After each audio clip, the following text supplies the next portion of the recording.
There we go. I am streaming. Hello, folks. Hello out there. Welcome to my Comic Tropes Inktober live stream. Today is day 15, right? Let me see what day of the week. No, 16. 16. Wow. That means that when I finish this, I'll be more than halfway through the month. So that's kind of exciting.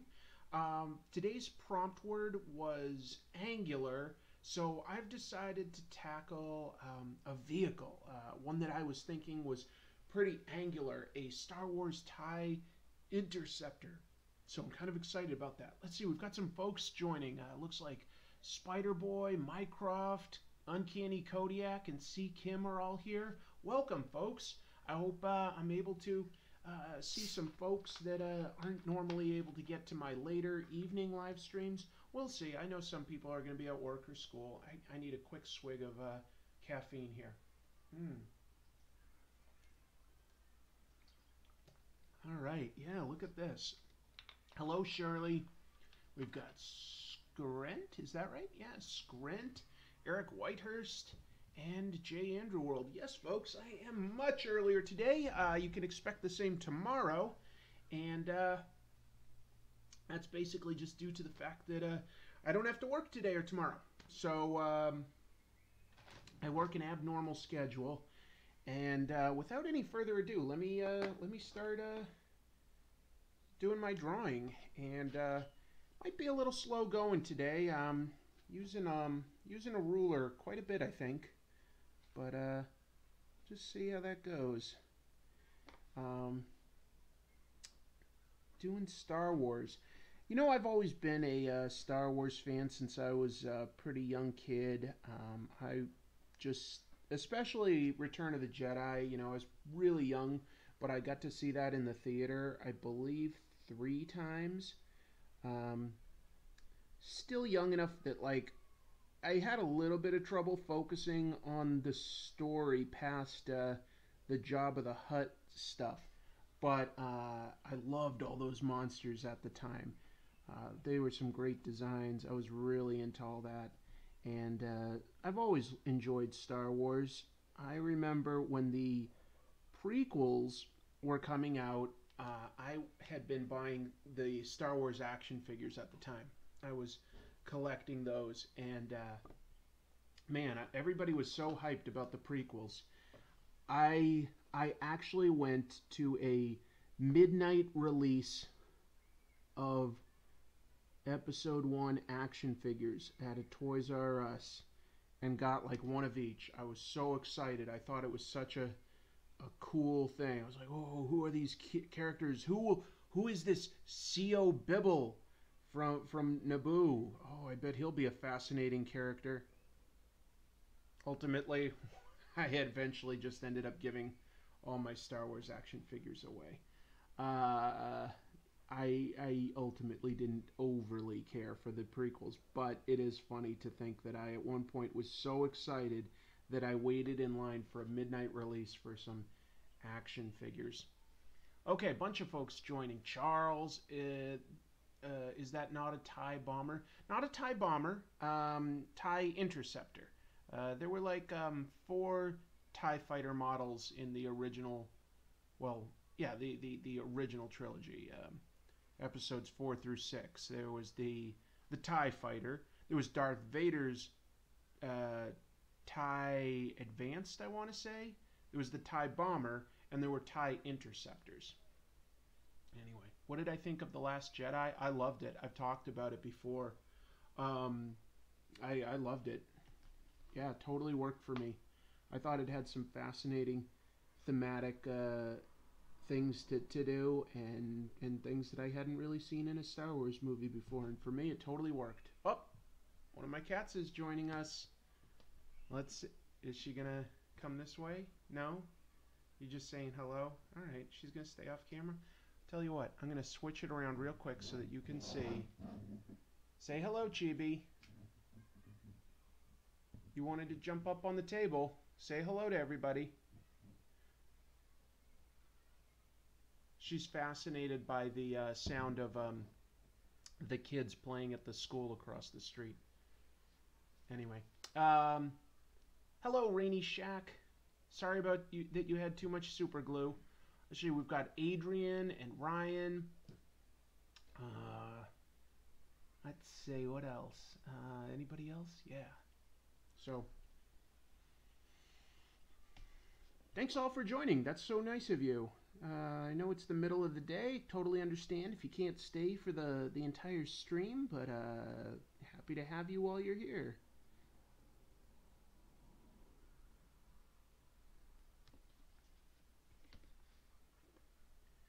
Yeah, I thought Last Jedi worked great. I thought it looked good visually. There were some good characters that I enjoyed, and I've just been a fan of director Ryan Johnson since Brick. I really liked Brick a lot. Looper was pretty good, but Brick is probably my favorite of his films. But I think I've talked before how I really like crime fiction and stuff, so you probably know about all that. Hello, Software Agents TV. People are saying hello to Chibi. That's nice. My favorite Star Wars movie? Empire Strikes Back. For sure, Empire Strikes Back. It's awesome. There's just nothing... I don't think that there's anything not to like, but you know. Everybody's mileage varies, right?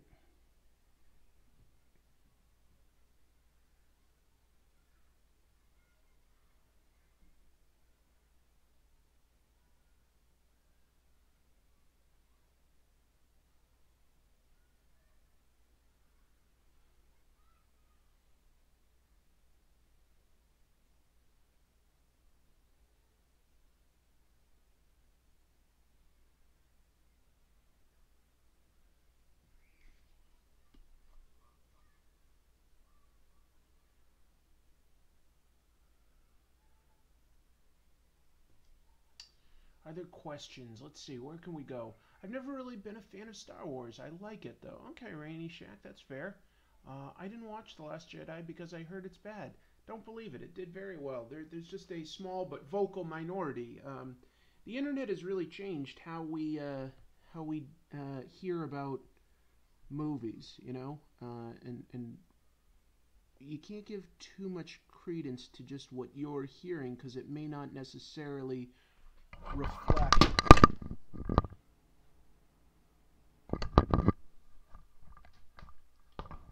I knocked over the microphone. Um, yeah, voices can be given disproportionate weight on the internet. You know, if a ton of people are very content with something, they're not necessarily likely to talk about it. Just if it's good and fine, then. But you know, sometimes people are very upset, and that's not necessarily the biggest group. But of course, if they just keep talking about it, they're going to get heard. And anyway, I'm just saying that it's not very scientific, all things considered, to give them to always give credence. Just be skeptical about everything, folks. Be skeptical. Skeptical. All right, I'm just stuttering up a storm today. I guess I haven't had enough caffeine quite yet. I hate stuttering. I hate it, but whatever.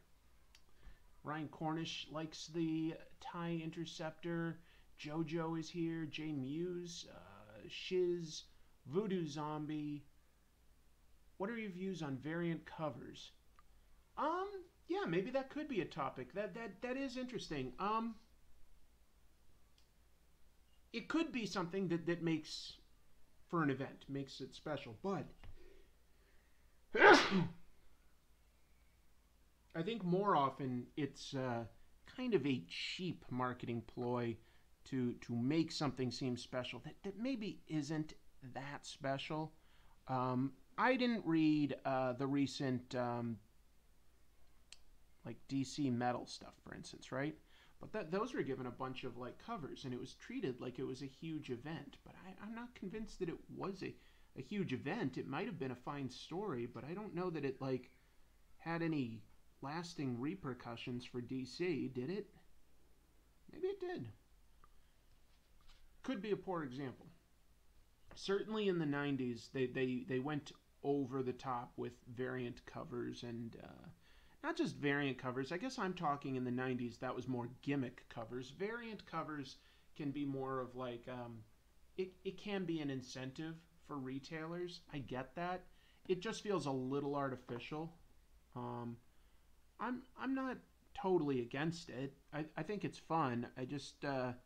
I wouldn't want it to go so far that it speaks only to a collector's mentality and sort of ruins an experience for everyone else. I think that that's just where we have to balance things. Oh, cool. Uncanny Kodiak did Ryuk for today's Angular. I love that character. That's awesome.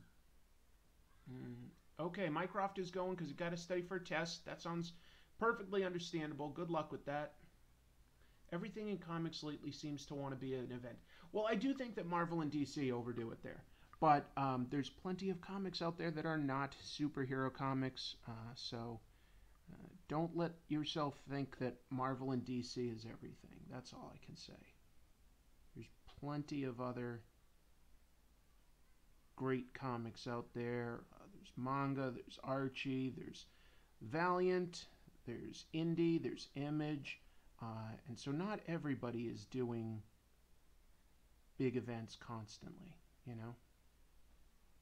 Or at least not on the same scale, maybe it's fair to say.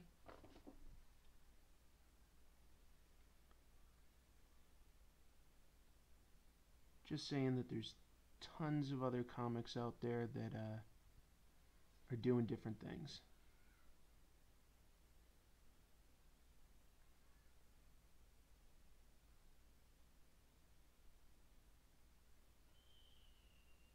Boy, the kids are screaming.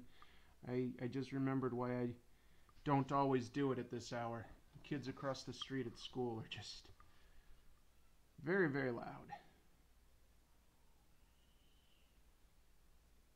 I think one thing that I'm going to find challenging here is I'm sincerely not trying to draw every tiny little detail. I'm just trying to draw the overall shape and some of the key features because I don't know. We'll see. We'll see how much I add. But that's a little bit the personal challenge here. Trying to decide how much to do. Are there good questions? It's a love-hate for us completionists. Well, yeah, being a completionist is that's a tough path to follow when you're into superhero stuff because there's always going to be more.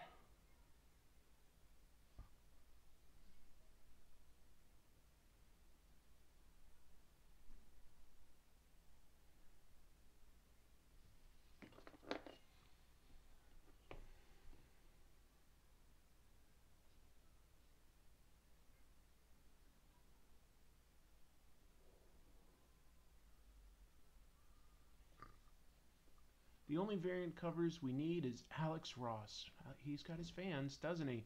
John Sparks says, Metal was pretty big. It definitely shook up the DC universe. It's a solid story. Okay, well that's awesome.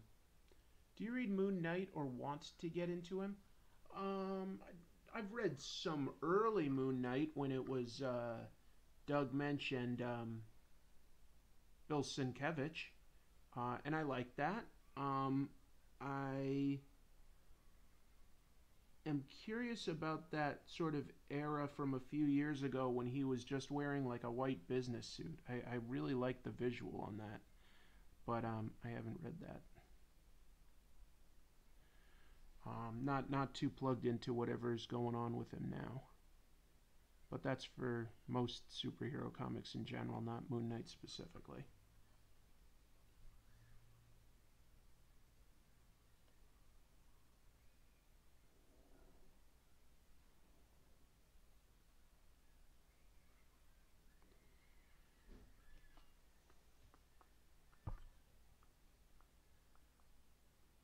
This is kind of fun to actually utilize a ruler like this. I draw so many people that I don't use a ruler a ton these days. It's kind of fun to get back into the habit.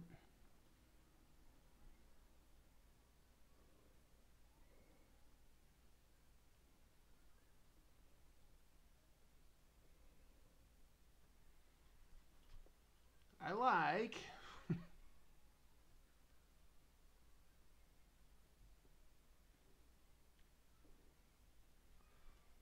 when I laid this out, I had to clear off a huge portion of my table to find the vanishing point that was going to work for me in terms of perspective, and uh, yeah, it took a while. I just couldn't think of how to possibly set up a camera to really capture it in any meaningful way. Spider Boy recommends the 2006 run of Moon Knight. Fair enough. Ethan Brewer says, "What's the best Hellboy story?" Oh, the best Hellboy story. Um, it's gonna always be personal preference, right? I really like the Chained Coffin. I really like that. But I like all of them. Hey Chris, has there been anything by Ed Brubaker that you didn't like? Not no. I don't think I've read absolutely everything by him. There could definitely be a couple things that I haven't read. But no, everything I've read by him I've enjoyed. I mean, I like certain things a lot more than others. I really liked his Captain America run. I loved Sleeper. I loved Criminal. I was really enjoying Kill or Be Killed recently. That was pretty great. No, so far he hasn't really let me down. So that's definitely somebody that I'm a really big fan of. So yeah,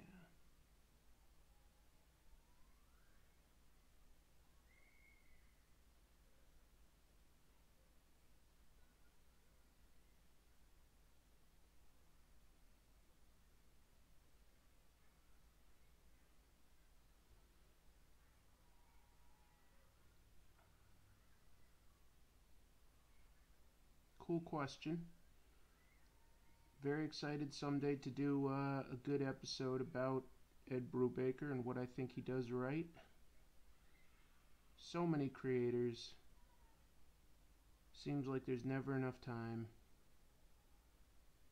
But hey, who knows? The channel keeps growing, so if it showed enough growth, I could definitely, if I did this full time, I could do a lot more content.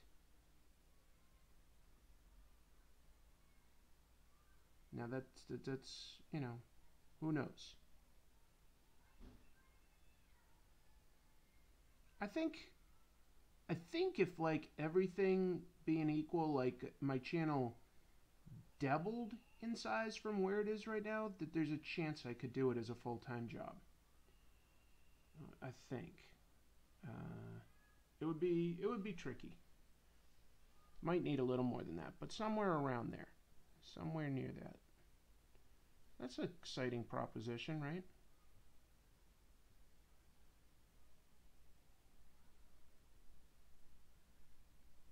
Who wouldn't want to do that? Thanks, Chrissy. What's better, Squadron Sinister Supreme or the Crime Syndicate of America? Oh, that's a cool question, Sladana. Let's see, what do I like more? No, I like the ending of Sleeper, J. Andrew. I think it totally works on a character level and a thematic level. Um, but what do I like more, Squadron Supreme or the Crime Syndicate? I think Squadron Supreme has probably had a few better stories overall, but they're both pretty cool ideas.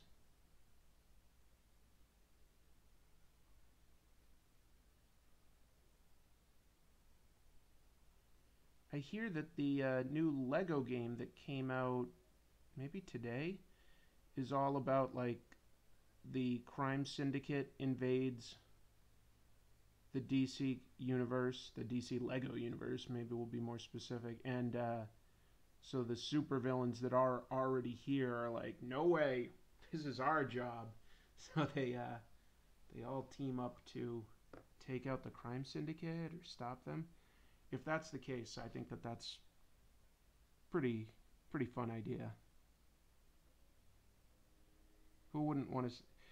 Superhero against superhero is like fun for like one fight, but it's depressing when you have like a whole arc, like Civil War and Civil War Two, things like that. It's kind of depressing to just see like superheroes really at each other's throats. You're like, that's not that heroic. That's just kind of obnoxious. Um, a quick misunderstanding is a lot different. But Now, supervillain versus supervillain, I feel like is something that we don't get to see that often. And these are people that have like a lot of problems. I feel like they would get on each other's nerves and fight a little bit more. That they would encounter each other, and the Juggernaut and Green Goblin or something would like really kind of just hate each other. But who knows? That said, one of my favorite storylines in comics was Acts of Vengeance, where all the like about 6 big supervillains like Red Skull, Magneto, Doctor Doom, Kingpin, Wizard, probably somebody else. They all sort of decided, hey, we're never getting ahead. We seem to always lose to the superheroes. What if we just pooled our resources and fought each other's enemies, because that would keep them off balance. They don't know us.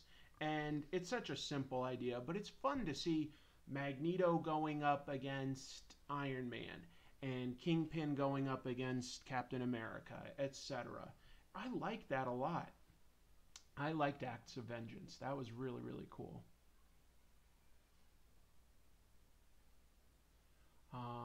Let's see what's being said. Whoa, a bunch of stuff. If you could make a Marvel's Vertigo imprint, what characters would be in it? Man-Thing, obviously. Okay, but who would be their John Constantine? Maybe somebody like Brother Voodoo. Just completely like re-envision him as a lot more sort of street-level magician. Maybe somebody new.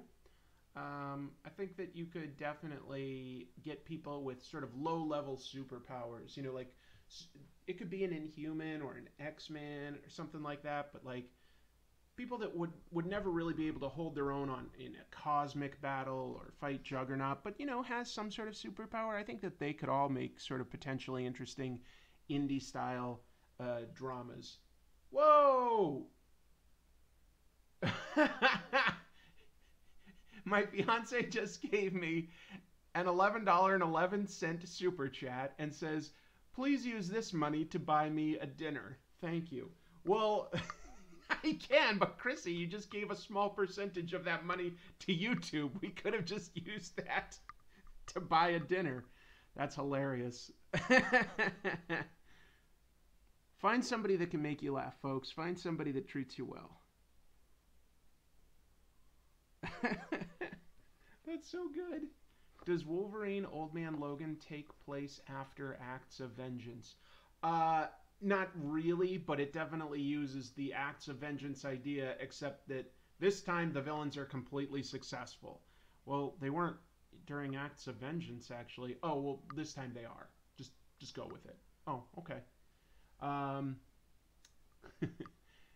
Mandarin with the hand versus Wolverine with Jubilee, turning Psylocke into Elektra. Sure, yeah. Hello, Sigamigs. Thanks for joining.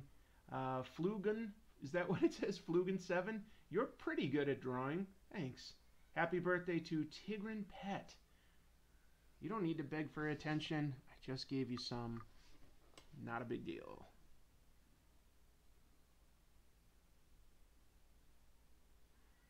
Folks, I'm pretty good at drawing.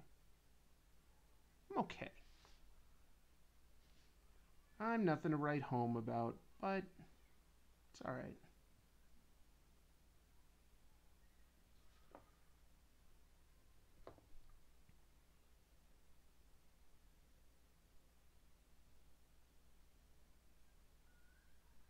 Well, I love drawing, and I agree. I'm not like fantastic or anything, but I am trying always to get better.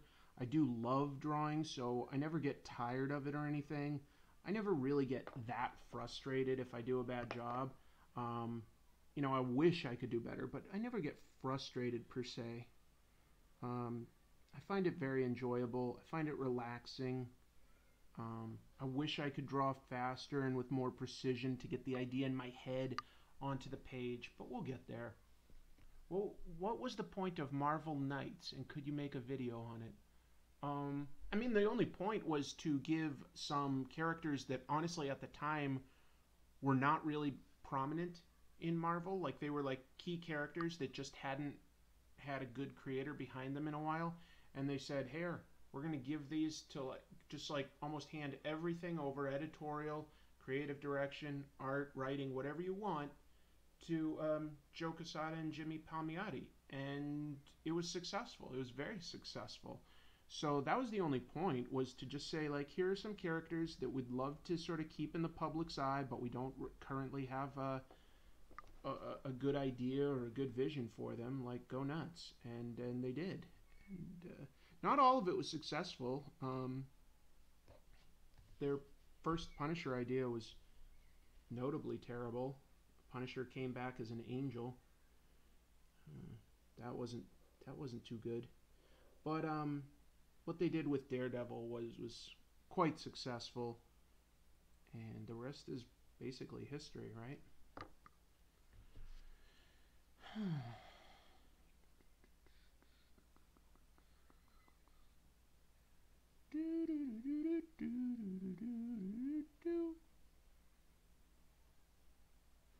One, two, three, four, 5, 6, 7, 8, 9, 10, 11, 12. Anybody remember that? Might have been Electric Company. Chad Morgan Freeman is Easy Reader, and first live-action version of Spider-Man.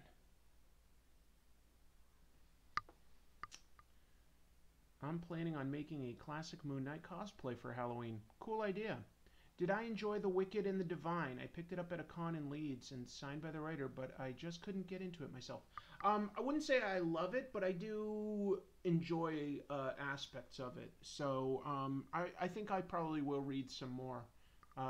Yeah, it didn't speak to me on a deep level, but I did think that some of it was good. And I actually liked the art. I thought the art was pretty cool. The Blade films were branded as Marvel Knights as well. That's right. They did briefly use like Marvel Knights on like Punisher Warzone, I think, too. That was Sesame Street, not Electric Company. Okay, thanks, JoJo. Hello, Quinn London. Cool to see so many familiar faces making repeat appearances here. I'm starting to recognize a lot of your names. Appreciate the viewership. Appreciate you turning out to talk with me and each other. It's really cool.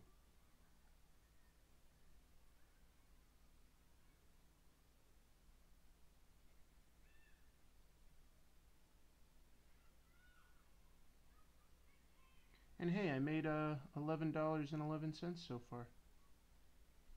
So I'm winning. Wait, did I really make that money if my fiance gave it to me?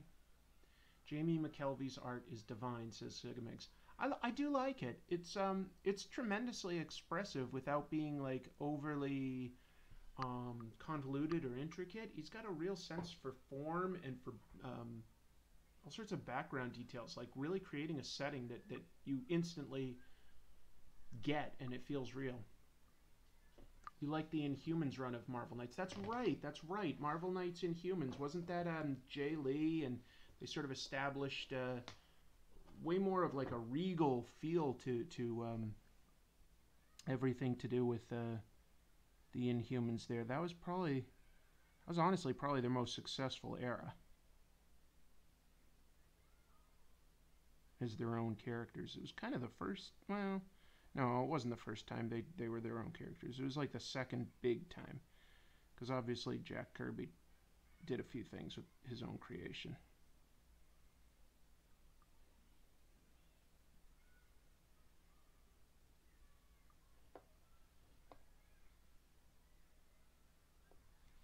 Whoa, thanks, J Muse. Chrissy deserves dessert too. Thanks for the food, everybody. Why does everybody want me to eat? All the donations have to do with food. Fiona Staples or Darwin Cook? I'll go with Darwin Cook if I have to choose between those artists as to who speaks to me personally. I sincerely like Fiona Staples' art a lot, though. Like her stuff in Saga and the early issues of was it 2013 reboot of Archie with Mark Waid? Like that's some great stuff. But Darwin Cook, not only does his artwork and his style speak to me, but the topics and the characters that he tried to cover. Obviously, he dealt with a lot of crime fiction. So, yeah.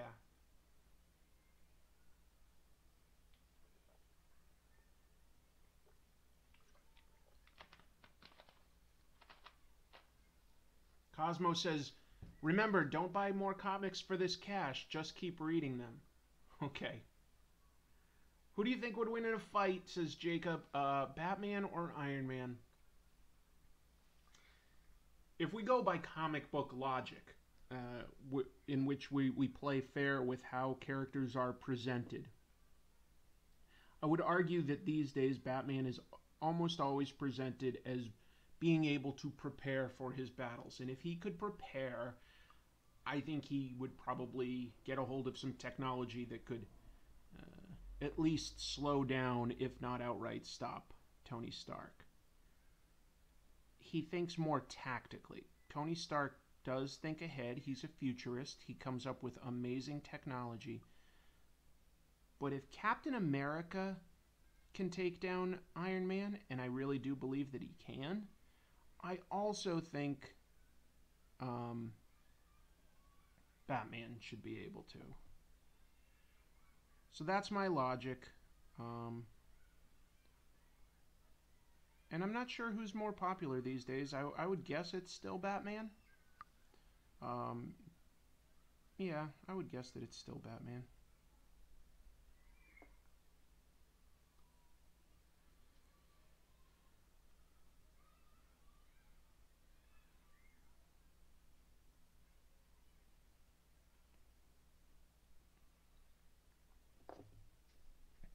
It's always sort of fun to do like a what if for a battle between two heroes. I like that. All right. I think it is important in most comics to leave it slightly open ended most of the time, because you don't want to just say definitively like this person always wins in this situation. So that's actually not really the case, even if you come up against two sort of equal fighters in something like boxing or MMA. Yeah, sometimes one guy is better, and sometimes it's very, very close, and it depends on the training, the preparation, and just how that particular day goes down.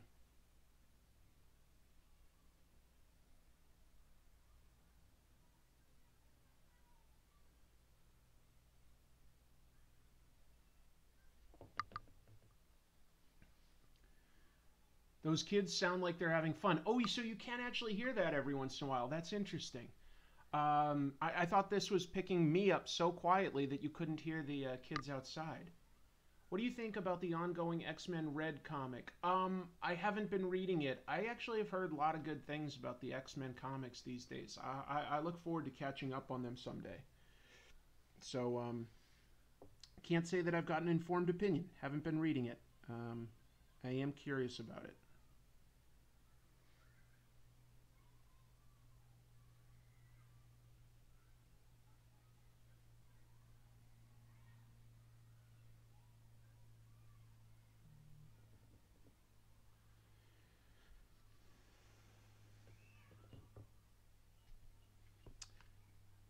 What would you say if I asked, what was the comic book that made you decide that you wanted to read more comic books? Like a comic book that like you were just like, oh, this is not just a cool story, but I like what somebody has done with comics.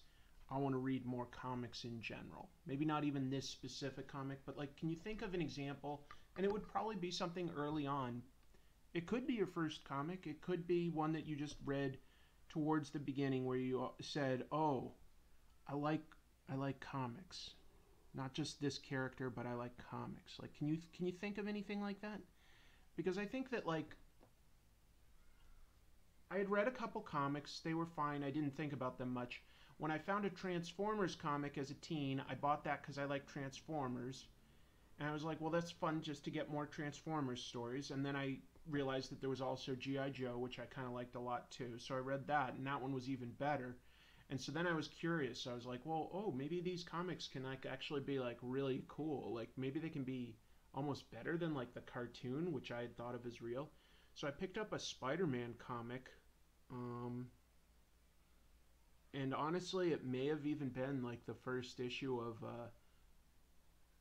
Craven's Last Hunt, and that's when I really was like blown away by the artwork and how dark the story was compared to what I thought comics maybe were.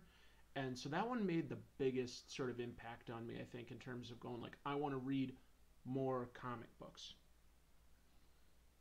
So there's a bunch of folks saying interesting things that you can all take a look at. Those are some interesting things. Like, but yeah, Bone is fantastic. There were definitely other comics along the way that like impressed me with what could be done with comics. You know, when I discovered things like Watchmen and Dark Knight Returns and Mouse, I was like, oh, that's interesting too. That's really interesting. And then discovering Teenage Mutant Ninja Turtles, like that, you know, mid '80s black and white stuff, like that also sort of opened my eyes. Like I kept sort of having my eyes opened as to what you could do with comics, and it was really a pleasant experience to keep discovering this stuff. Um, Bone was cool. I remember Blankets really impressing me. Craig Thompson's Blankets. That was like one of the first sort of non-fiction autobiographical comics where I was like, oh, you know, like super personal stories. Like I think I like that. Like I like the honesty and the sort of poetry that a book like that has. So that one really spoke to me on some level. Like just wasn't like quite a story that I had gone through, but it was real and believable and relatable on some level. I still find that one really exceptionally beautiful and kind of like heartbreaking in a lot of ways.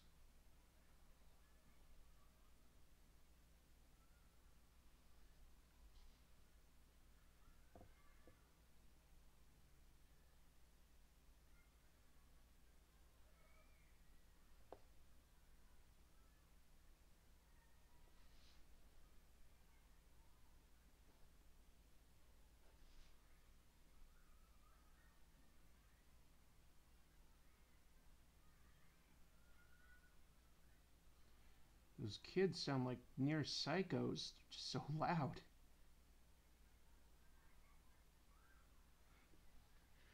Green Lantern, Brightest Day, Heavy Metal. Oh yeah, Heavy Metal. That was good. No, Mr. Yuck, I'm not going to draw some testicles. I did that once. That's plenty. Um, what are some other things? Jeffrey Hall mentions Kingdom Come. What do you think about Jesus, Tigran? Like, why would you say something so cruel about Chuck Wendig? Did he come over and like kick your puppy or something?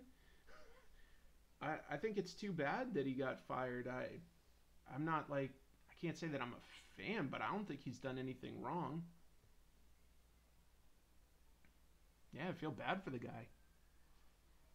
I feel bad for the people that have been reading his comics and have enjoyed them. Uh,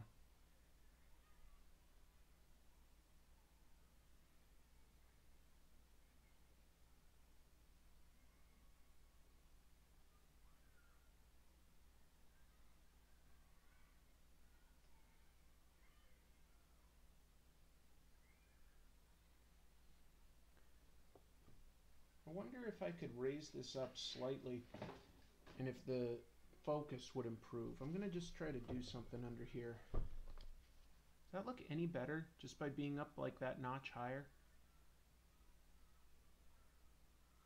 Yeah, I'm pretty early today, James.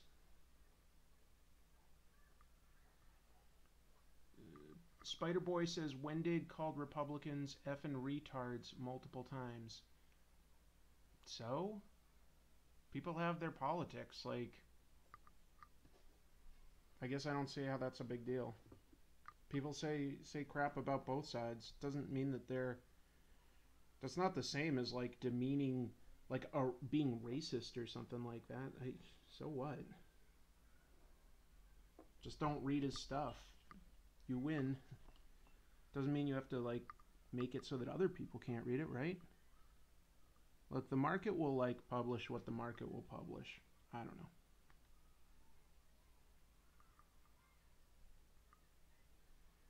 I don't really want to get into politics, guys. I want to kind of focus on my drawing and talking about more fun hypotheticals and storytelling techniques. So That's more what my channel's about right now. So I'm not saying that it isn't important to talk about politics. It is. I hope everybody out there is registered to vote. But it's not really much fun, I don't think, to talk about in this chat room. This show is about comic books and storytelling techniques. So hopefully you can respect that.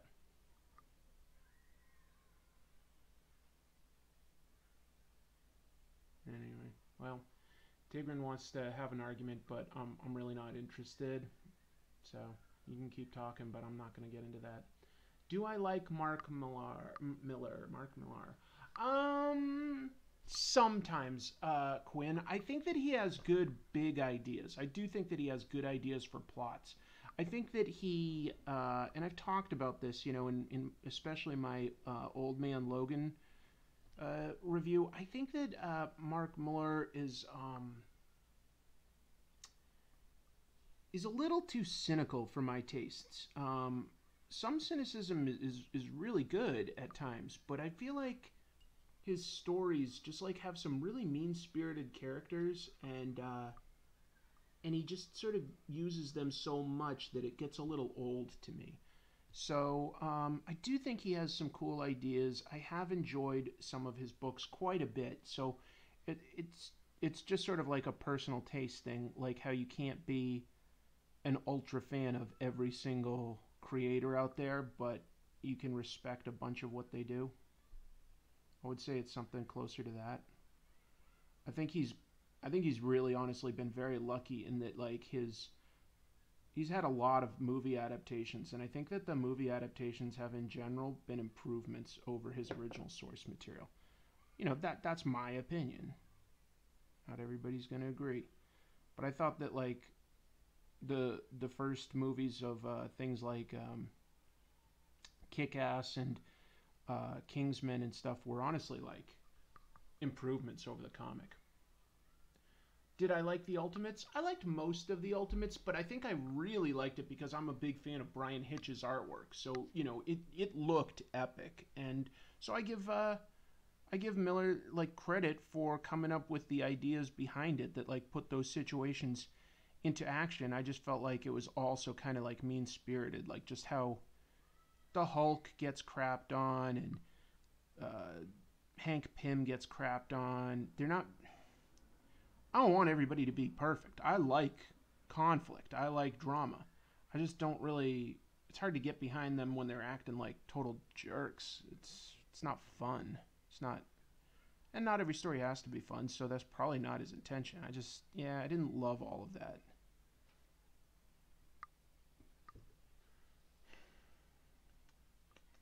Cast Gary Busey as Superman. Well, there you go. Chris, do you avoid a writer not because he's bad at writing, but because he is just a jerk in real life or on social media? No, I guess I can't think of an example like that where I've avoided somebody because of something they've said on social media. No. I guess it can inform you where somebody stands, and if you don't want to support them, I get it. I totally get it. There are creators that I guess I find unlikable, but I'm not too plugged into following any of them on social media.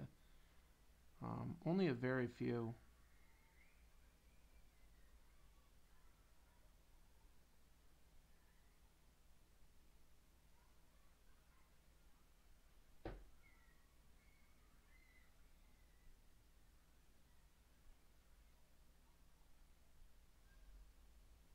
Do you think this A stands for France? Yeah. TIE Fighter 9 are named after bow ties because of their shape. True fact. Oh, okay. What do I think of Bob Kane? I don't think a lot about him. He created. Let me rephrase that. He co-created a fantastic character. We got to give him a lot of credit for that. We do. But he was kind of a jerk in real life, and he didn't give like Bill Finger the credit that he was owed. So yeah, in retrospect, like the more we know, the less likable he seems to be. Tough guy to fully support, huh?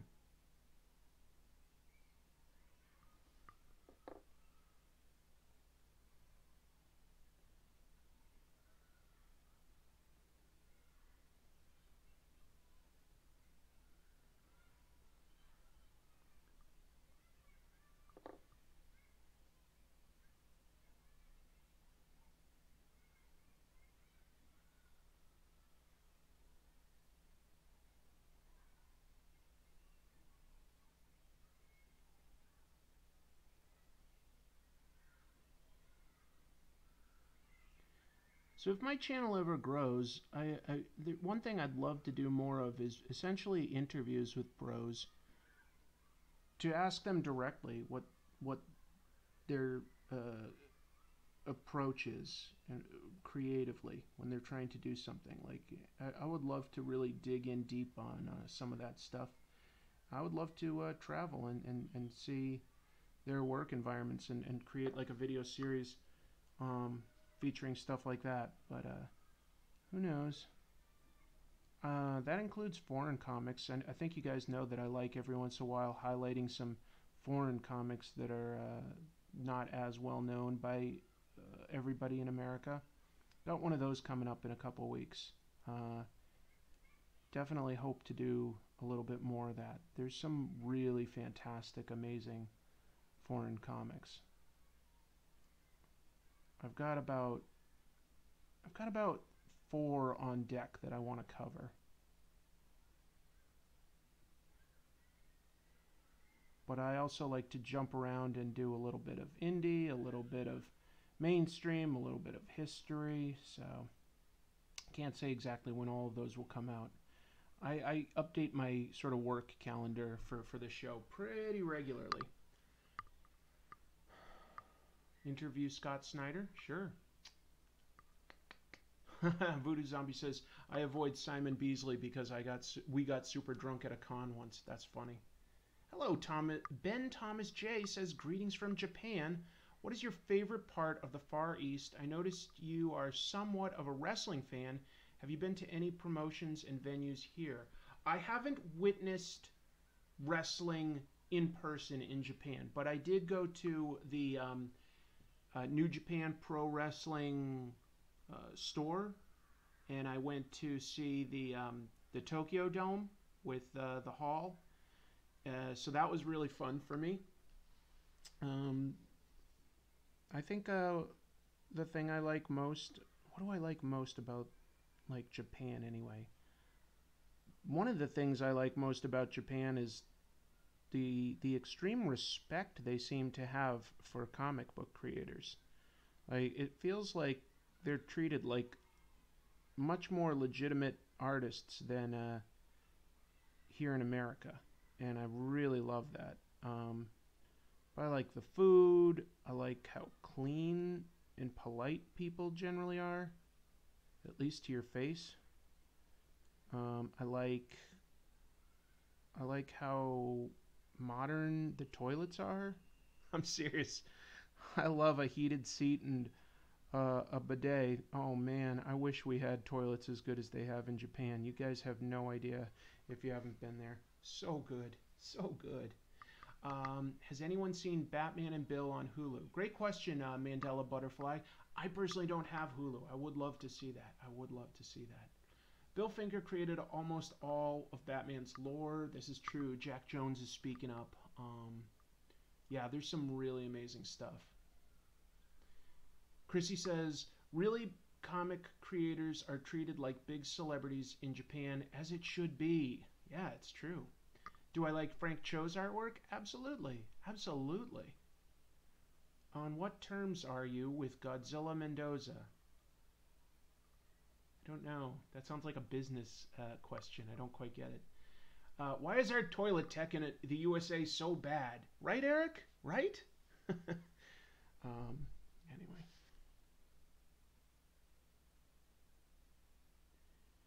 Yeah, there's a lot to like about Japan. Like almost every other country aside from America, it is public transportation based. And oh my God, as soon as you go to any country in Europe or, Japan, presumably a bunch of South America and Africa, they just have a lot more buses, trains, um, subways. And it's so much cheaper to get around. It's so much more efficient. I love my car. I do.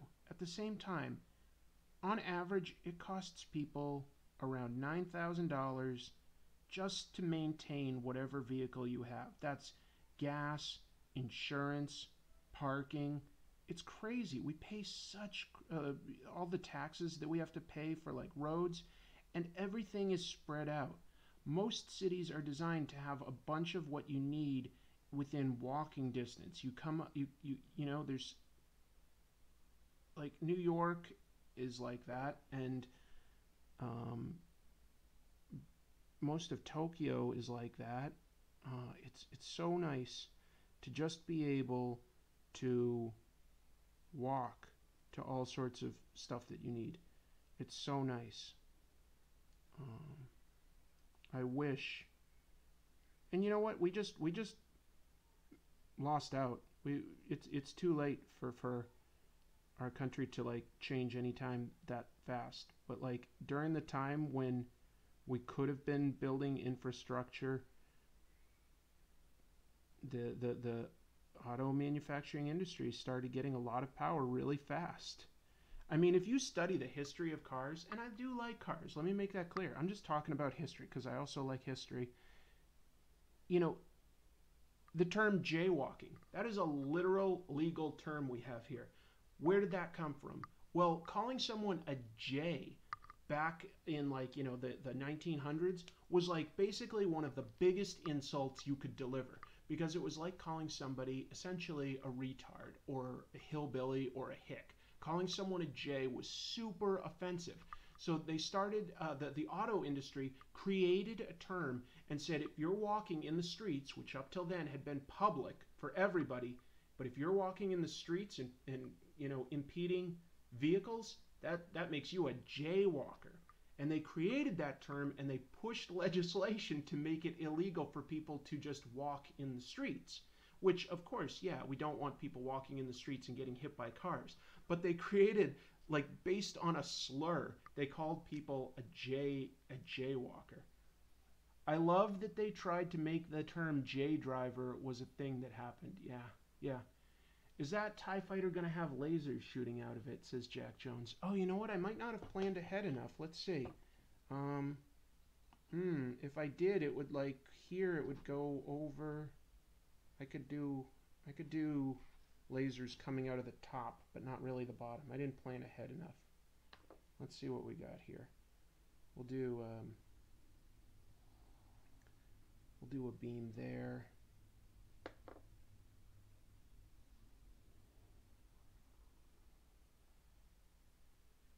And here.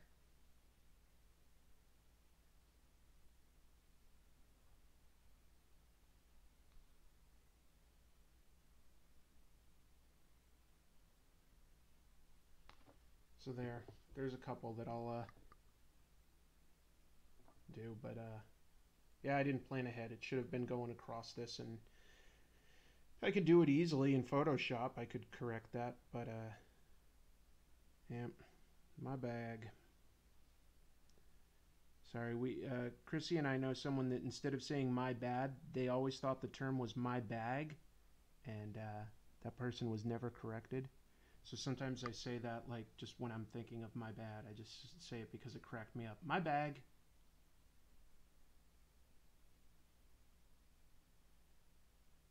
Yeah, your bag.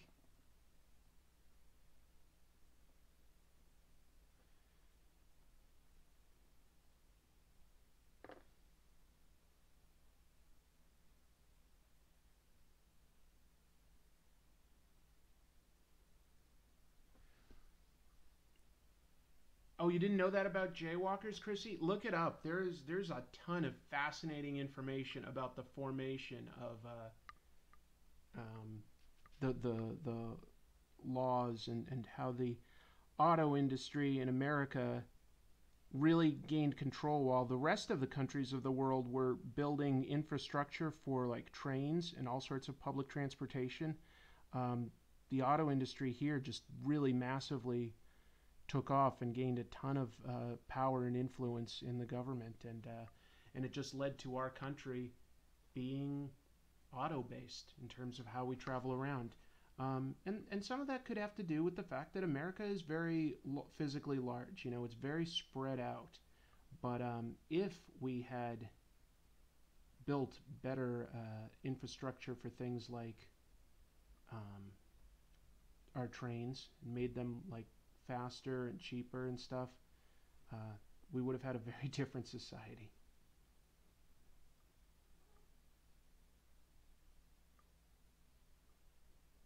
One of my cats, I think, is trying to get my attention by acting extra cute. He's just like rolling around and sort of chasing his own tail.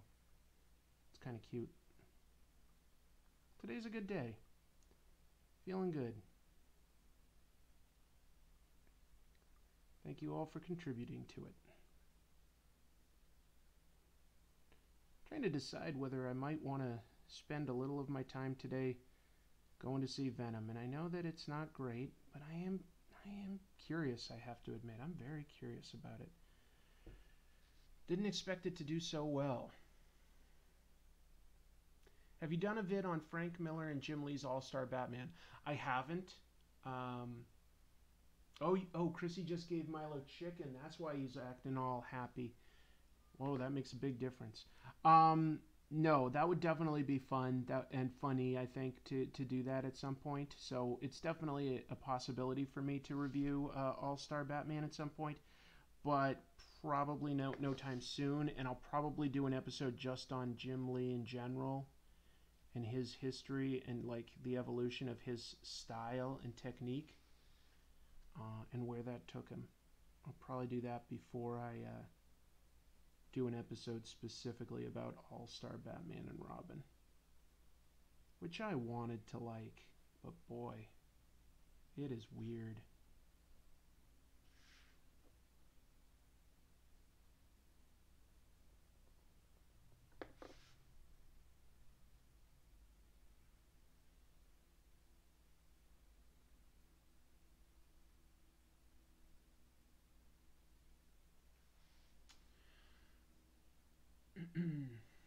Shiz talks about how buying a car is annoying to buying other things. Yeah. Well, they definitely cost a lot more than they need to. But what can you do? Public transportation in some cities was affected by racism, too. Sansanity here talking. The red line in Massachusetts is supposed to go all the way out to 95 in Lexington. Yep. Arlington blocked it to prevent access by urban elements. And that's unfortunately my home state for you. Yeah. Whew. Massachusetts can be very liberal, and it can also be very behind the times. It's that Maine influence. Is Edward Scissorhands a horror character? More like horror adjacent. I wouldn't say that like his movie is scary, but it has the visuals you'd expect out of like horror, but it doesn't have the story that you'd expect out of horror.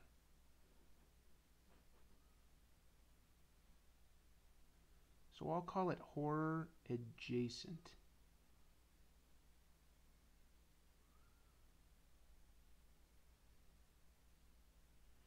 It's more like taking a character that looks like it belongs in a horror movie and then showing how he's actually sweet and a whole family like falls in love with him, and so it's a little more like something like Harry and the Hendersons or Alf.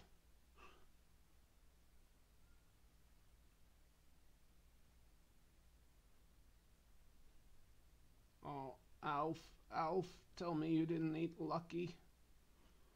Sorry, Willie, I was hungry. Huh. Do y'all know Alf? I feel like Alf was like a huge cultural thing, but actually only for a pretty brief period of time. So I'm not quite sure if everybody knows Alf.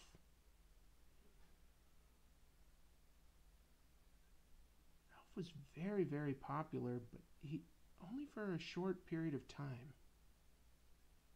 Marvel had an Alf comic book for a while. It was kind of funny. Not great.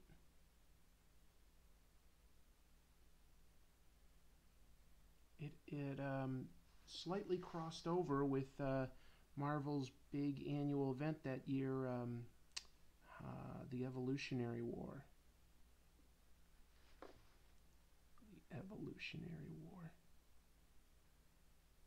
That thing was popular, folks. See, Marvel used to just do any sort of big event as its own either limited series or a series of annuals, and that was it. It didn't like have to cross over into interrupting every single title. Not always, anyway. These days, I just feel like there's event, event, event, and it really, there's a fatigue to it all. It's really speaking to the same audience over and over again. And yeah, I'm kind of burned out on events.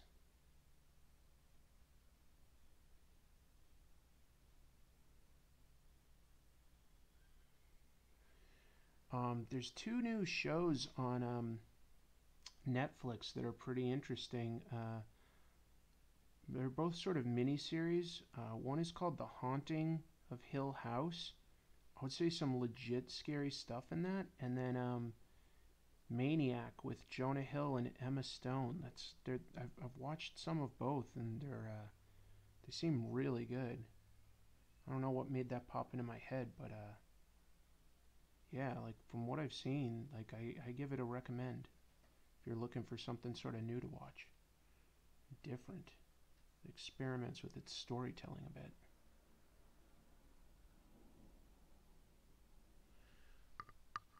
Gordon Shumway from Melmac. You got it. TB Cooper says, was he an old X-Men villain? Okay, a bunch of people say they know Alf. Manufacturers would love to sell people cars directly. Yeah, they would.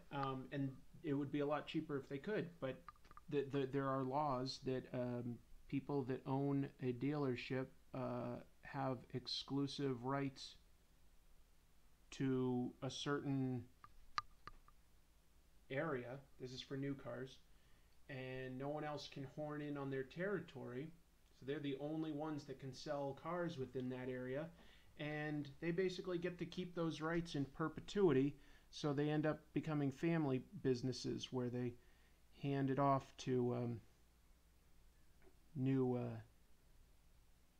well, their sons and daughters and family members instead of somebody new being able to compete.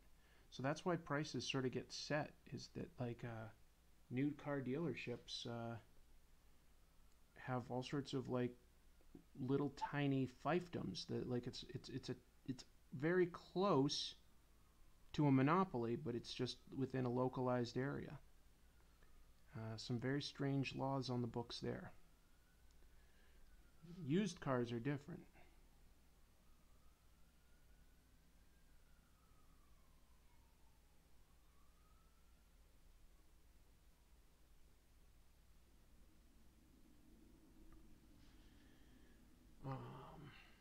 These chats are really frustrating. We have an opportunity to communicate directly with Chris, and the scroll of people chit-chatting aimlessly makes it difficult to make oneself heard.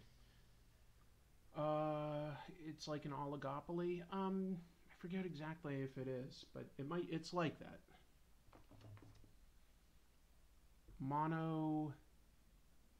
Monopsony. That's interesting. So good. A few other folks know what I'm talking about. Reading about the history of auto dealing and the laws behind vehicles is really interesting. It helps you understand a lot of how our country operates. It's a very vehicle-based nation.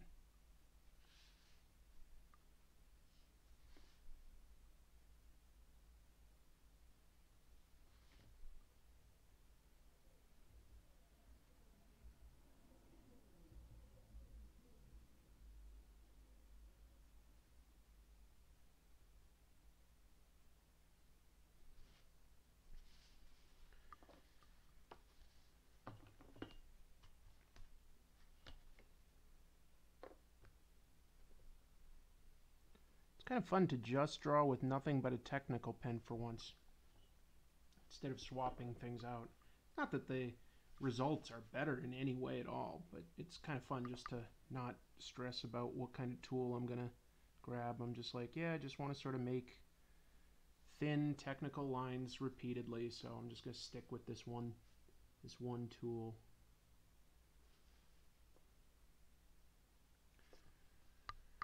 Let's see. Chris just left a local comic shop and had to grab a Star Wars comic. Love the stream today. Well, that's cool, Lawrence, that you picked that up. You know what? I feel like going to the comic shop today. I think I'll go to the comic shop after this. I think we might try. I think we might try me helping to mod soon. Yeah, I do need some moderators basically, so that like I don't know exactly what powers a moderator has, but something so that it can like highlight something for me to look at, and if anybody uses like any sort of like racist term, just ban them right away because I just don't have any patience for that. So yeah, I probably will appoint some moderators sometime soon.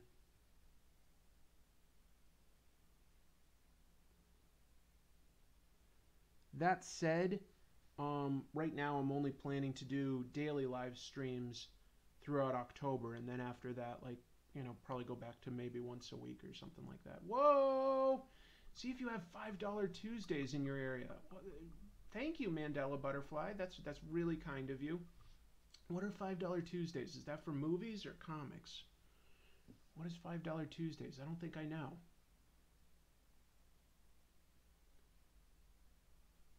I mod the chat for a couple of meatball sandwiches. Oh, good. Any tips for inking? Obviously I'm not like necessarily like a pro or anything. I would say go ahead and buy yourself some good ink, some actual ink.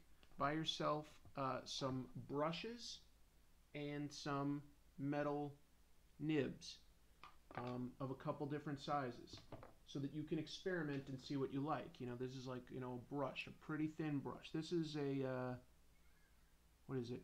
This is just a Princeton Select short liner. A lot of people like something like a Winsor and Sable, like #2. A lot of people like that. I'm like the chillest guy. Oh, thanks, man. I think. Movies. Oh, $2, $5 Tuesdays. Yeah, I'd love to see a movie for $5. I should look that. If appointed a moderator, I promise to become drunk with power. Okay, Django, you're out. So, yeah, exactly. Cosmos is commenting on how exciting it is that we have the actual DB Cooper here. It is an honor. It's always an honor whenever celebrities of any kind decide to jump into my chat room. So, congratulations on getting away with millions, DB. I hope everybody knows the story of DB Cooper.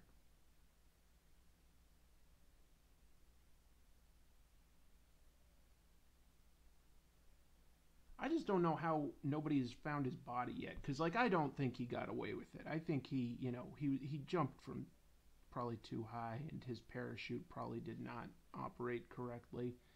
I think I just wonder though, like what happened? What happened to his body? Like why didn't we come across that yet? Strange.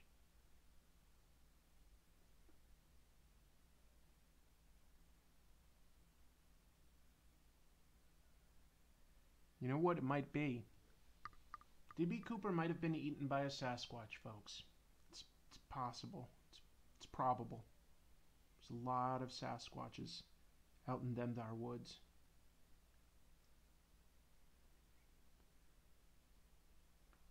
That sounds like it should be an Unsolved Mysteries, like with Robert Stack. Has he passed away? He probably has. Going, D.B. Cooper was probably eaten by a Sasquatch. If you have information about where we can find his corpse, call this number. Alright, I guess I get a little silly towards the end of every single stream. I get a little punchy. Seems to happen pretty regularly.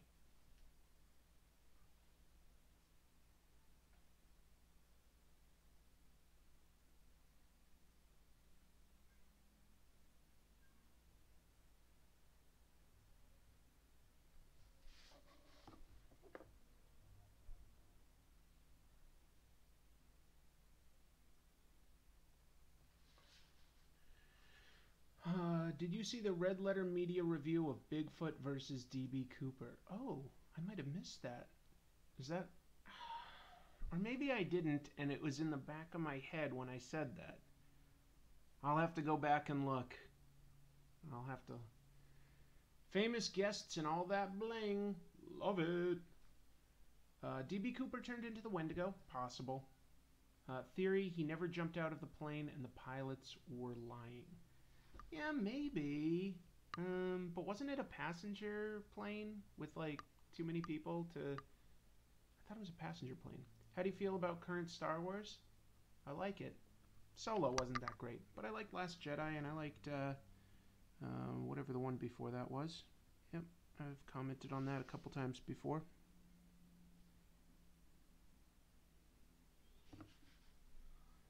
I like...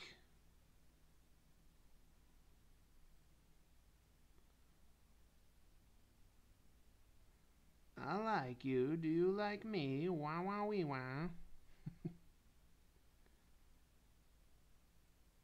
I feel like every once in a while I'll still sort of quote Borat. I don't like still quote like Austin Powers or something, but I do still go like my wife.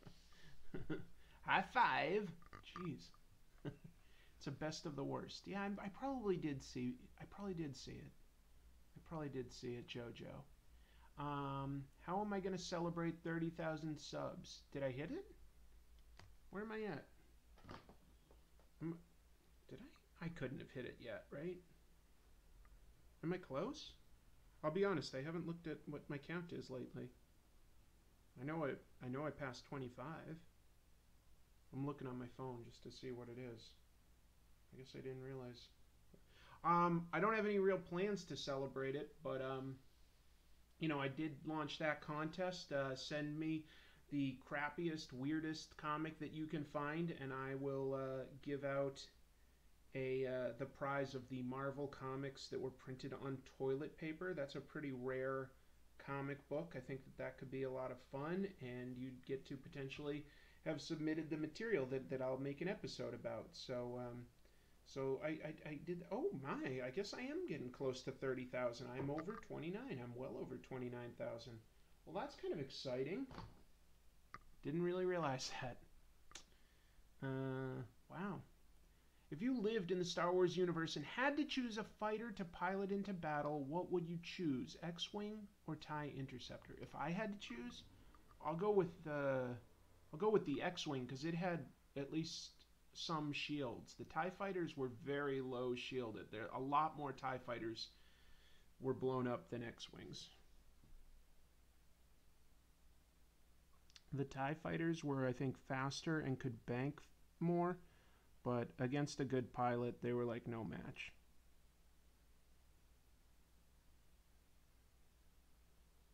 I think that they were also cheaper, supposedly.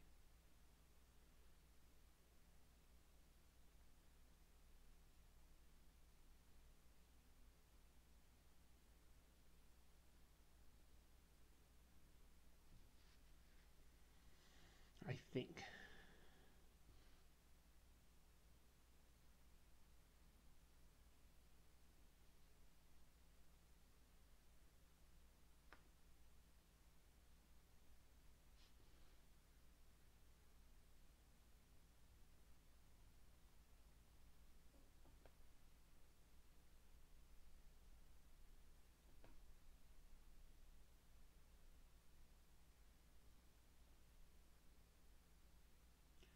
So what are some of you guys' favorite YouTube channels aside from mine? I like to ask that every once in a while, see what people like.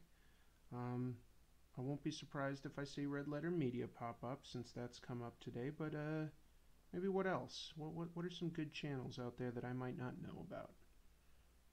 I basically like comedy. I like funny channels that review like things like bad movies and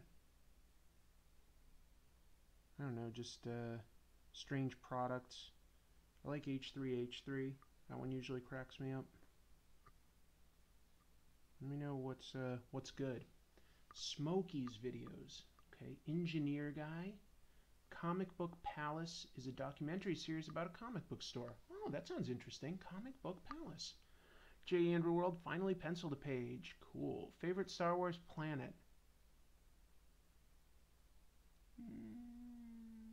Bespin. We'll go with Bespin. All right, see ya, Marcus Mattingly. Bearded Pop Hunter. Great guy, very funny skits. I assume that that's a guy that collects those like Funko Pop figures, right? Maybe. I think Jenny Nicholson can be legitimately funny. Double Toasted, good movie review site. I watch old movies like The Iron Master of King Kong Escapes. Okay. Michael Brooks Show, me and Mendoza, and Diversity in Comics. Those are three very different types of channels. George Rockall Schmidt. I've seen a couple of his. He does do good film analysis. I agree. Hey, Comic Tropes, that Attack TIE Fighters looking great. As a kid, the margins of my math and English books would be full of little doodles of dozens of TIE Fighters attacking the Enterprise. I love it, son of a red shirt. Cloud City was a good choice. Okay, I recommend Trexpertise. It has some really intelligent social and philosophical analysis of sci-fi with a progressive bent, which is pretty rare in the genre. All right, that sounds cool. Right on. Max Mofo Pokemon. Never heard of that one. I don't know if it's a favorite, but there's one called Comic Trips, not Tropes, Comic Trips, you could do a crossover with. Yeah, I don't watch too many, I really watch no comic book related channels because I don't want to like get influenced by how other people approach their reviews. So, but that does sound interesting if it's actually about trips. Do you do any Star Wars, Star Trek mashups? No, I guess I don't. It's an interesting idea, but no. The guys at Comic Book Palace are too mean. Okay. And I was right. Bearded Pop Man, or whatever it was something close to that, says he collects and shops for Funkos in his vids as well as unboxing skits. That's cool. Nerd Crew. Very cool. Yeah, there was a new Nerd Crew this morning. I like that. Yeah, look at this. Folding Ideas, Lindsay Ellis. Yeah, I've seen a few by Lindsay Ellis. She does do some pretty insightful commentary. I really liked her series analyzing the Hobbit films. I thought that was quite well done. I should do a comics review show, Chris. That's basically what I do. That's what I do. Let's see. I like extra credits videos. They talk about games and history. Weird combo. Rouge One, Chris. Rouge One, Chris. Okay. Yeah, a co-host. I would love to do something with a co-host. I'll be honest. A lot of my closest friends still live back on the East Coast. I do have some really wonderful friends here, but I also know that like they don't have much interest in being on camera. So I don't have anybody in the area that I would be able to use as a co-host. So that's gotta probably just work within my means there. I wouldn't want to do a co-host for Comic Tropes, but if I was doing just like a review discussion show, that would be a blast. I would very much like to do something like that with somebody else, but so far I don't have somebody that I trust enough and that wants to be on a show. But I'm open to the idea. And I'd want them to physically be here.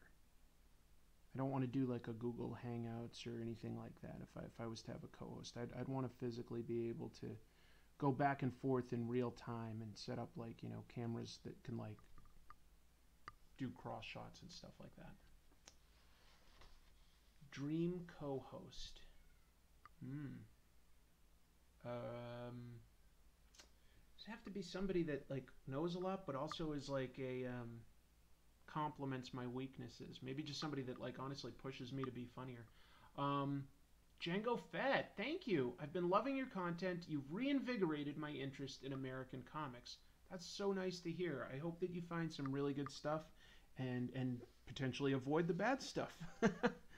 Uh, we obviously just try to focus on funny bad, not just outright bad bad at most of the time. I just feel like being negative can get boring. But I don't want to be blindly positive, or people would never trust my opinion. So it is always a balance. It's always a balance. Thank you very much. That's super appreciated. Very, very kind. What about Phoenix Jones? Would he co-host with you? I'm sure he'd be willing to once or twice. Phoenix is pretty bad about being on time. I think he'd admit just as much to you. So I think that would be very tricky to align our schedules. And yeah, so he probably wouldn't be the right person for this. Yeah, I just wish I could do it with like one of my old comedian friends or something from college. That would be the most fun, I think.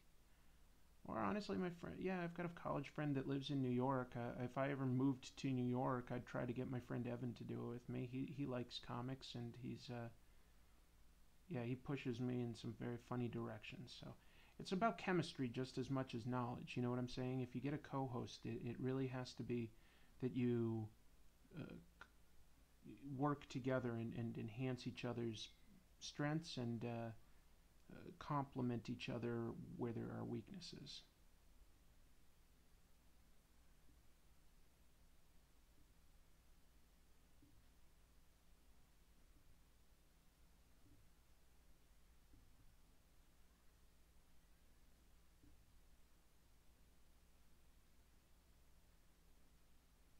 I think in a moment I'm going to go ahead and bust out the old gray Copics because I think that this is the perfect vehicle or illustration maybe to use those on because it literally is a series of grays. So I think that could look really, really cool. And that's my next step. After I draw in some grids here, give some texture to the panels. I'm not sure exactly what they're called. I do remember what TIE stands for. Twin Ion Engines. Will I talk about the art of Tony Moore on one of my shows? Yeah, probably, but it would probably just be me fawning over him. I'm a huge, huge fan. And he's such a good friend that I don't know if I'd want to criticize too much. So I'd have to think about that. You know, it becomes tough when it's people that you know better. Tony's definitely somebody that I feel closer to than a lot of other artists and writers in comics. So I'd have to really give that some serious thought. It would be very fun to discuss his work, but I'd have to really think about how I'd want to approach something like that.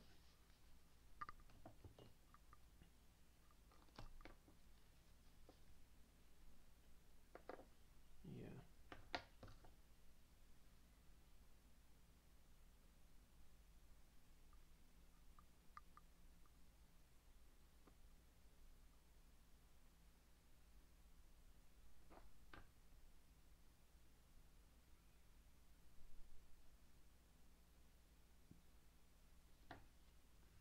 Hello, Zoltan. Infotron would be a great co-host. That's true. Then I'm just writing both parts, and it's still all me, huh? That suit, by the way, it gets so hot in that thing. I need to use Infotron more often, not just to warm up my water heater. I'm glad you guys like Infotron. I'm glad you like him. It's it's a very fun costume, but it just bakes in there. It's just like there's no venting. It's not the best designed costume, and it's it's rough. It's really rough. What do I think of Batman Damned?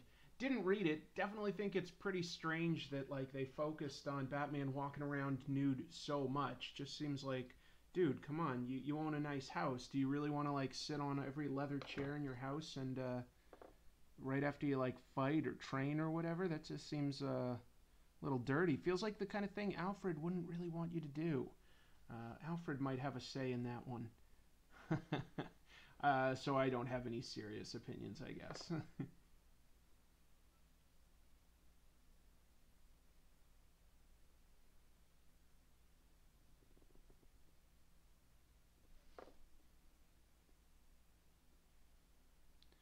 Yeah, it's like I say, if I did this full time, I'd be reading more modern comics and I could like offer more opinions. But I'm sincerely not reading that many current comic books.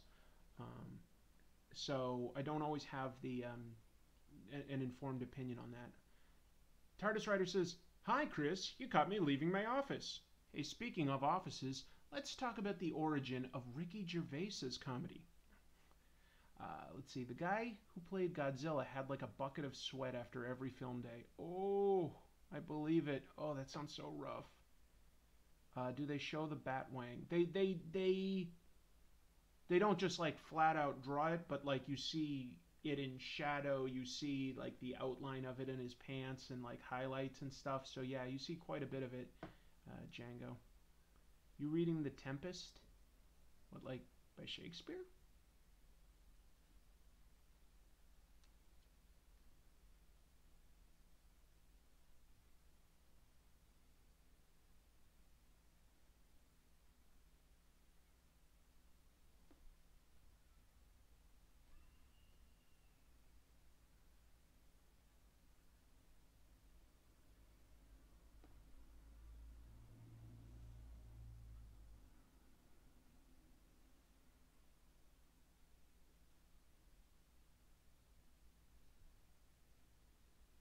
Well, let's see. I think that I can now get away with erasing some of the pencil and maybe just throwing down some grays and saying that this is pretty much done. What did I take, like about an hour and a half so far, I think?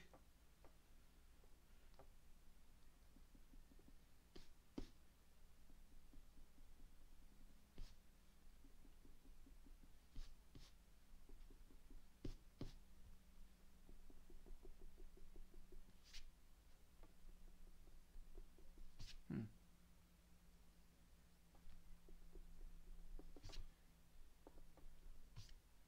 For some reason, my ink is smudging pretty badly.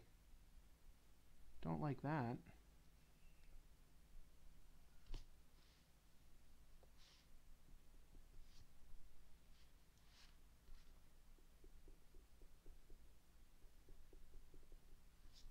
Hmm.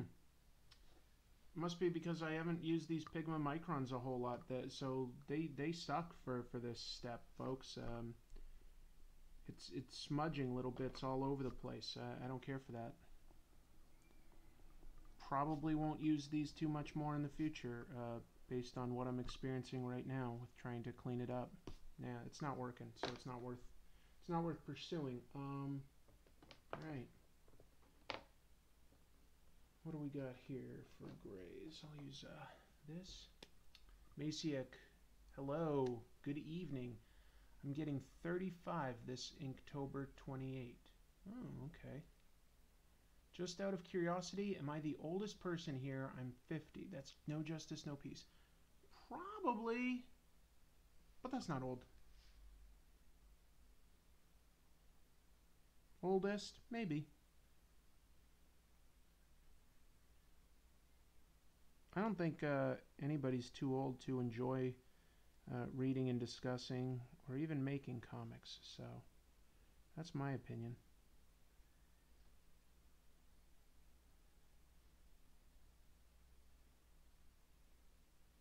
I sincerely feel that comics are a storytelling medium that are for everybody. Not just men, not just children. They're for everybody. There's so many interesting types of stories out there. Yeah.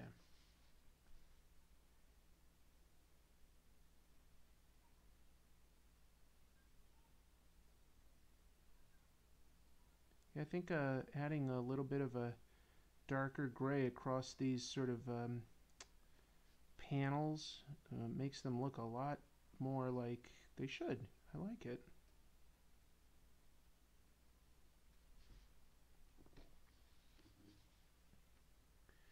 Adam Hughes smushes a kneaded eraser down on his inks to avoid the smudges. Yeah, that's probably a really good idea, Sheldon. Maybe I'll go get one. I've used those before, and they probably would do a lot better for something like this. But also, I think it just sort of shows that like Pigma microns are pretty good for technical drawing, and at the same time, it's kind of cheap ink, so it'll smudge with, a regular eraser. That's a little cheap.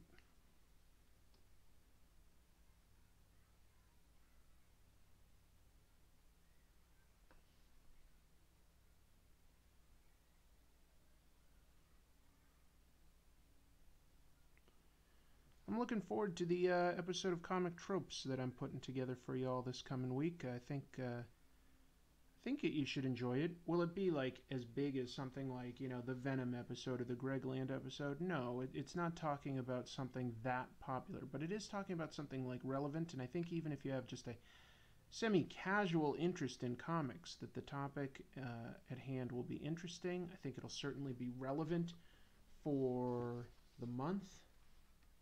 So I'm really looking forward to seeing folks' reaction to it. I hope it's good. Hope so. Anybody here seen Shin Godzilla? I have, Crom. I saw that one in the theater. I liked it quite a bit. That was, in my opinion, one of the better Godzilla movies for sure. Now, is it like the most action-packed, monster-heavy one? No, but it's certainly engaging. It's certainly got something to say, and it's executed very well. Godzilla is suitably like scary and creepy, and yeah, I liked Shin Godzilla quite a bit. I would very much love to see another film in that sort of world with the socio-political ramifications, especially if like a second monster emerged. I would really like to see where they go with that. But I'm a Godzilla fan. I like almost all of them. There's a few that are definite clunkers, but I really like Godzilla or just gigantic monsters in general. Um, but the Godzilla movies have always been stuff that I like. That said, some are better than others, and I would say Shin Godzilla is one of the best, one of the absolute best. You just have to be a little more patient with it than some of the others, but I think it rewards that patience.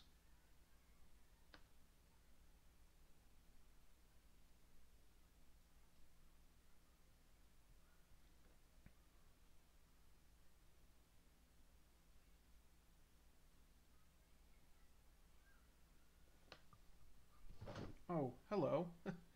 A cat has joined me. Another cat. All right. Kind of off topic, but do you prefer the Winter Soldier or Under the Red Hood? The stories, not the character. Winter Soldier, for sure. Were there any Godzilla Transformers crossovers? No, that could have been cool. What could that? I'm trying to think of if there was anything kind of close to that. Marvel's Shogun Warriors featured like them battling, I think, big monsters. Well, the Marvel Godzilla title had him going up against Red Ronin. You can look up my review of that, and I think it's not a transformer, but it is a giant robot, so that's kind of cool. It's not quite the same though. Yeah. Yeah.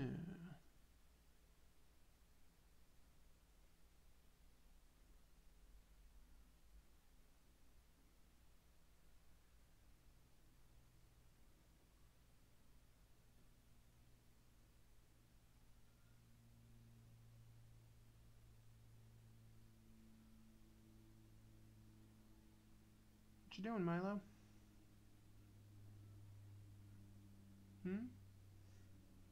Got a cat in here with me. Did you guys know that I like cats? I keep it pretty secret.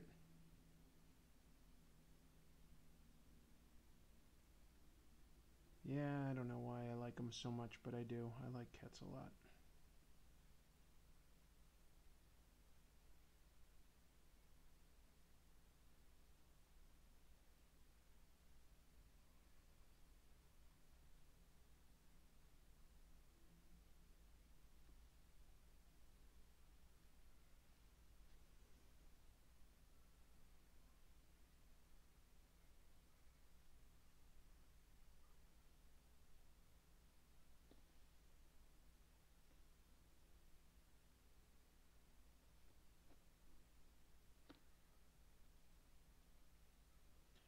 This part might take me a little longer than some others.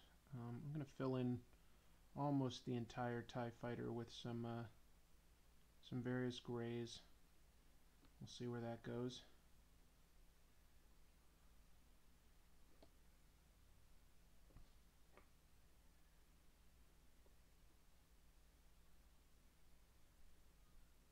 I'll look up in a moment because I'm sure that there's some discussion and questions, and not trying to ignore you, just sometimes got to focus on what's in front of me for drawing where I can't move forward.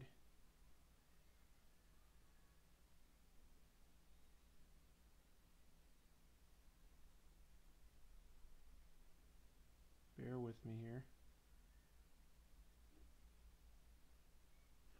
Alright, let's see. Godzilla versus Megalon was great. Yeah, with Jet Jaguar. Jet Jaguar. I don't think that there's any other monster or robot in the Godzilla movies that gets its own theme song, so congrats Jet Jaguar on that.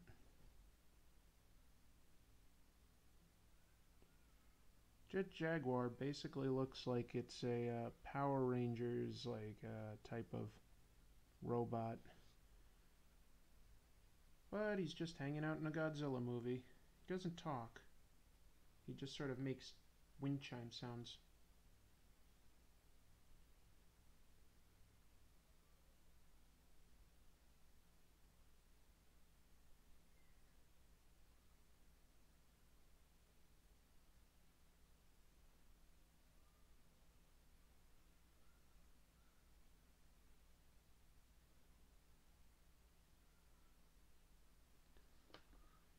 Alright, see you, Mandela Butterfly. Thanks for jumping in. Zilla got stomped in Godzilla Final Wars. I like Godzilla Final Wars a lot. That one's a blast for just like the most action-packed of any Godzilla movie. Like, probably that one. I don't know what's more action-packed than that one.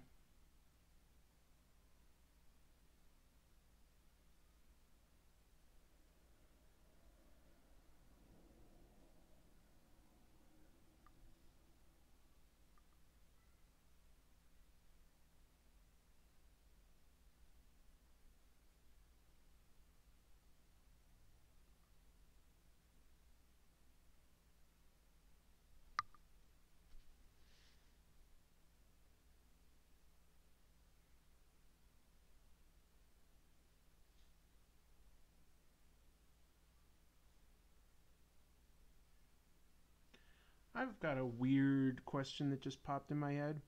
What's everybody's favorite theme park? Disney, SeaWorld, Universal Studios, something local to wherever you live, like a local sort of park. Like, what's your favorite theme park that you've been to, or at least that you want to go to if you haven't been to one? It's kind of an out there type of question, right? But I like theme parks. I especially like Disney theme parks, but I like theme parks. I think that they're very fun and relaxing and chill places. So I'd be curious which ones anybody out there likes. Maybe there's some sort of, maybe somebody's like, oh, Six Flags does it for me. Ooh, Six Flags. I don't know.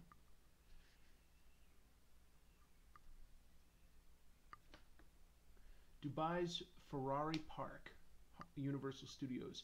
Florida, hello Atomicus, thanks for joining us. What other theme parks do people like? Thank you, Mycroft. Let's see, people, please leave links to your Inktober galleries in comments. That might get it blocked by default, but you're welcome to try, and it'll at least show up on my feed, which people can watch. I just saw a Warner Brothers theme park that opened in Abu Dhabi that'd be dope. Yeah. Is Vegas a theme park? Yeah, kind of. Kind of. In Minnesota, we have a pretty fun place called Valley Fair. That does sound cool. It's interesting. Valley Fair.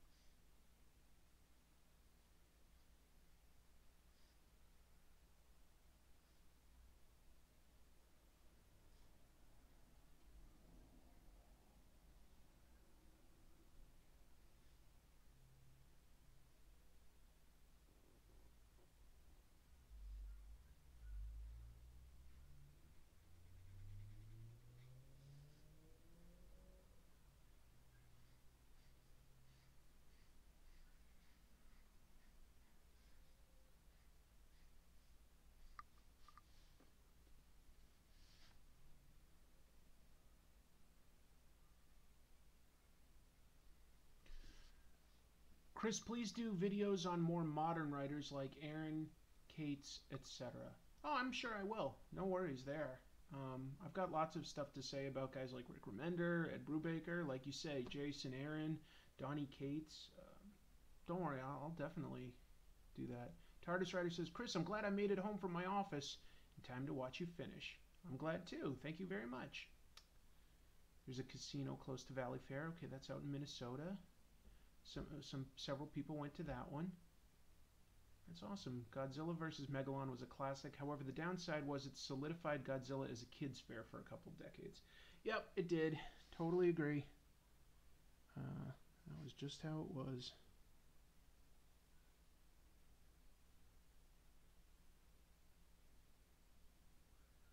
Godzilla just flat out kind of became a bit of a superhero for a while there.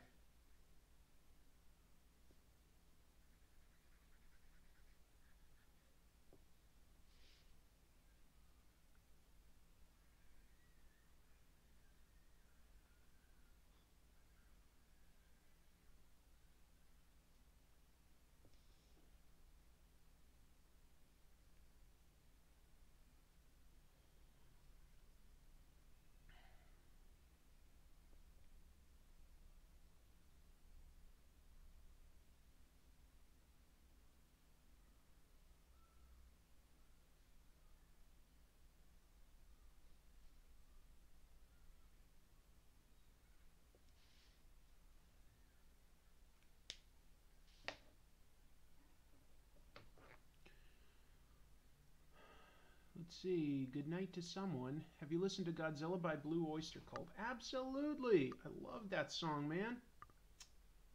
No Justice, No Peace. Upper Canada Village, an authentic recreation of an 18th century Canadian town complete with artisans and wandering citizens who pretend you don't exist. That reminds me, I love a place back in Massachusetts. It's called Plymouth Plantation, and it's all just people acting like they're still living in pre-colonial, essentially, America. They all act like they're pilgrims, like that are just living there, and it's awesome. Like they stay period specific. It's kind of like Williamsburg, if you've ever heard of that, but obviously specifically for the pilgrims. And there are some actual like local Native American Wampanoag people that also have a portion of that area, and they don't try to pretend that they're back in the past, but they do share with you some of their culture. They've got like they've got their canoes they usually build by hand throughout the year, and various other things like foods that they'll make and stuff. And it's a pretty awesome place. I really like it. That movie, The Witch, that came out like, I don't know, last year or something, that's set during that time period, actually films the very opening scenes there at Plymouth Plantation because it looks so accurate. It was like, why spend the money on a set when one basically already exists? And it was cool to like see it and recognize it, but it worked really well. It's a cool experience. At least if you like history and stuff, which I do. A lot more as I get older than when I was younger. Yeah.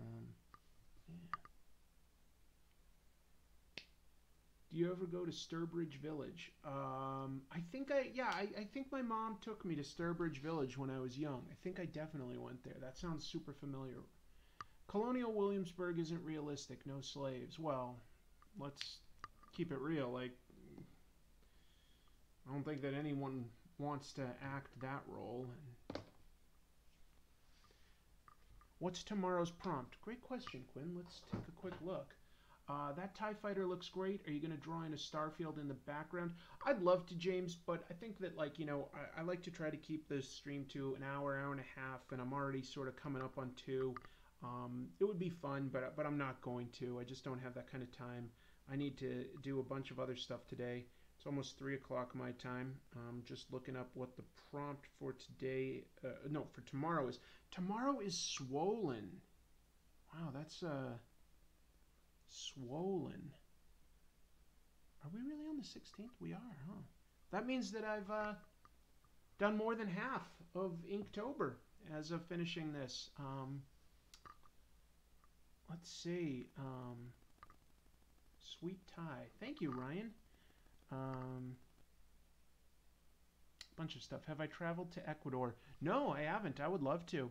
I would love to. I haven't been to anywhere in South America yet. I'd love to see Machu Picchu in Peru. I've heard that Ecuador is lovely. I would love to. I'd love to go to Rio and see Carnival. So there's a lot that I'd love to do in South America. Draw Han Solo. Well, maybe I will. Draw Two-Face. He's kind of swollen. That's not bad. Blob. Sure, these are good suggestions. Hans and Franz. They're so swole, bro. Bro. Hans and Franz, they're so swole. The Hulk's muscles swell when he hulks up. Yeah. You know what? Something occurs to me in terms of like just swelling. The Blob is a good suggestion because, I mean, it is horror. But you know what I have never really tackled but could be fun is I do love Akira. And when Tetsuo starts swelling up, that could look really cool, right? If I did like Tetsuo. I mean, maybe that's... I hope that's not too deep a pull. I hope everybody out there knows Akira.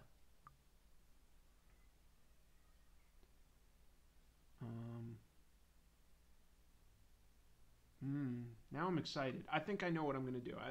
I'm leaning strongly towards that anyway. You know what I'll do just for fun? This is kind of like what I did yesterday. I'm just going to bust out one single color here. Hopefully it doesn't smear or blur or anything like that. We're just going to draw in a little bit of laser fire. A little bit of laser fire.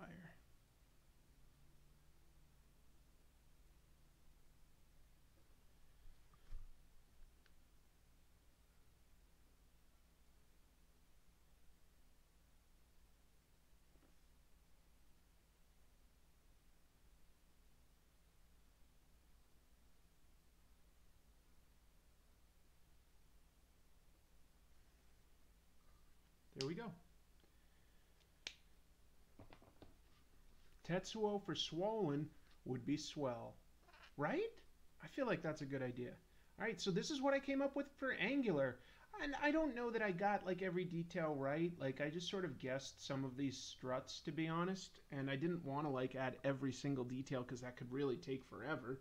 I wanted to get the outline right. So yeah, hopefully that works. Tetsuo for Akira was a Japanese anime. Yes, but it was also a manga. And Katsuhiro Otomo, who illustrated it and directed the film, was a perfectionist. Just so much detail. Akira, by the way, if you haven't seen it, it's one of the best animated movies out there. It's hand-drawn, and it has a lot more frames per second than even like a typical Disney movie. So it's very, very fluid a lot of times. It's quite beautiful. They do a lot of amazing things with light. They do a lot of just fantastic things overall. It's really beautiful. And the manga has these 2-page spreads.